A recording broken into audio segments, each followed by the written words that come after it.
Dear Chairman, it is my great honor to present our research on behalf of my team.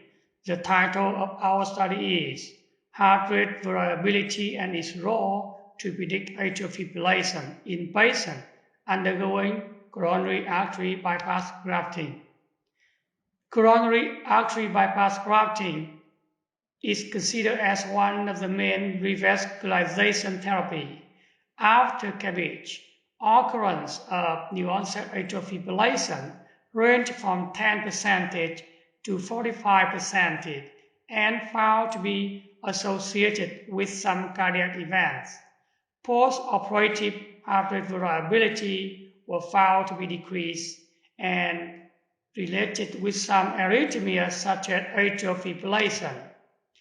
However, only a few studies had been carried out to find out the association between atrial fibrillation and heart rate variability in CABG patients. The result was still controversial.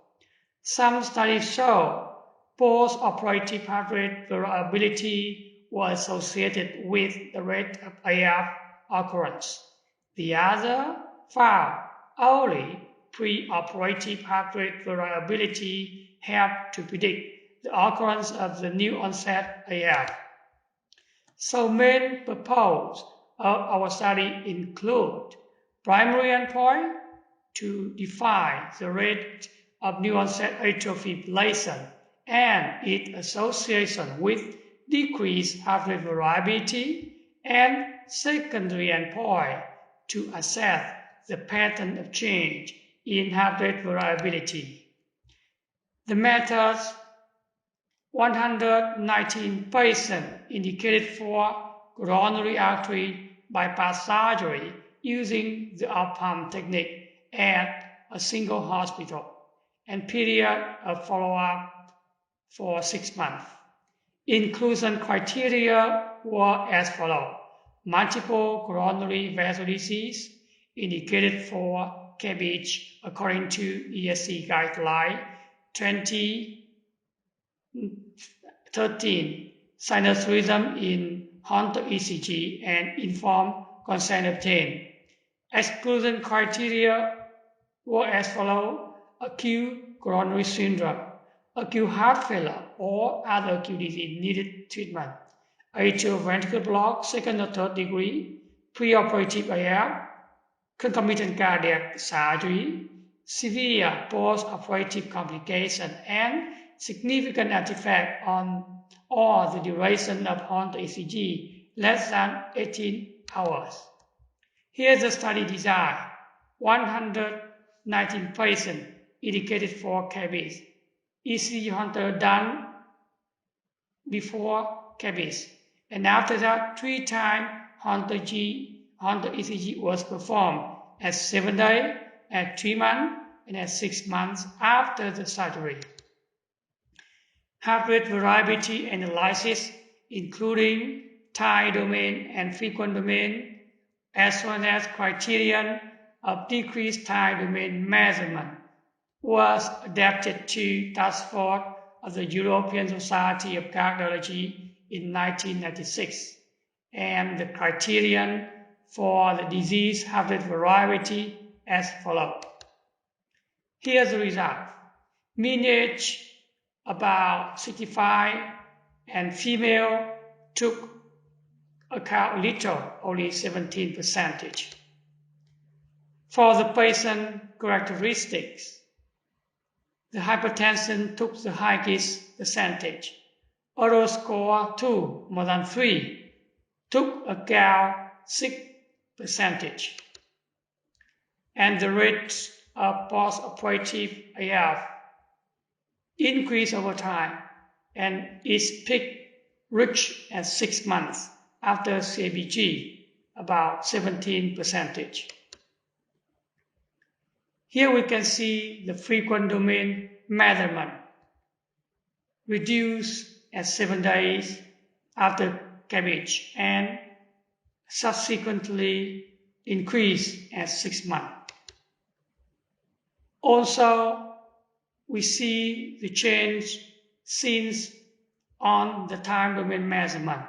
After 7 days, also reduce and then increase subsequently and reach at 6 months after surgery.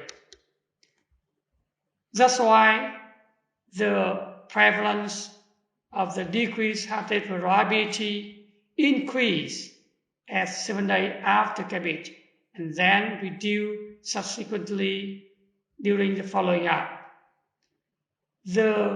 This phenomena can be explained that within 7 days after surgery, the myocardial injury due to revascularization still impact on the parasympathetic and sympathetic tone and lead to reduce all the measurement of heart rate variability.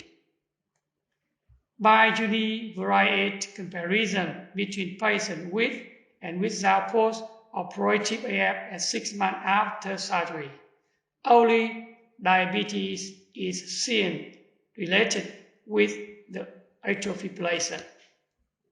And by multivariate comparison between patients with and without post-operative AF, only diabetes and decrease in preoperative heart rate variability found to be associated with post-operative AF. To find the association between decreased heart rate variability and the occurrence of post-operative AF, only at 7 days and at 3 months after surgery, decreased heart rate variability found to associate with AF, but at 6 months, no association was found. Among the time domain measurement, only SDNN is associated with new onset AF during at on time point. RMSSD were found to be related only at 7 days and at 3 months after surgery. Interestingly, the association between decrease of post-operative heart rate variability and the onset AF shows that no association, even at 3 months and at 6 months after surgery.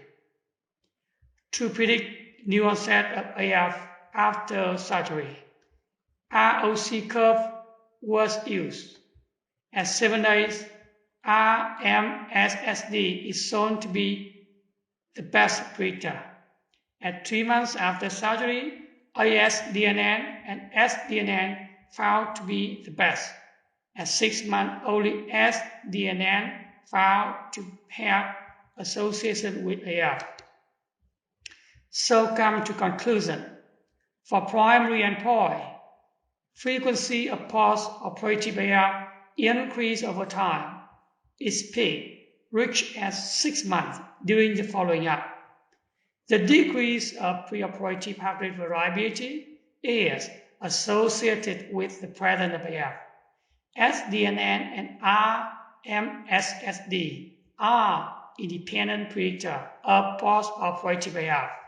No association was found between decrease of post-operative AF, heart rate variability, and the presence of new onset AF.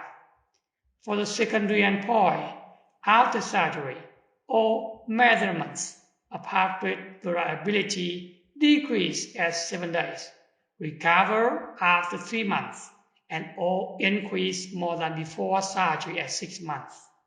The rate of decreased heart rate variability before surgery was 28%, which increased at 7 days and then reduced at 3 months and at 6 months, lower than before surgery. No association between decreased heart rate variability and some baseline characteristic except diabetes. Thank you very much for listening.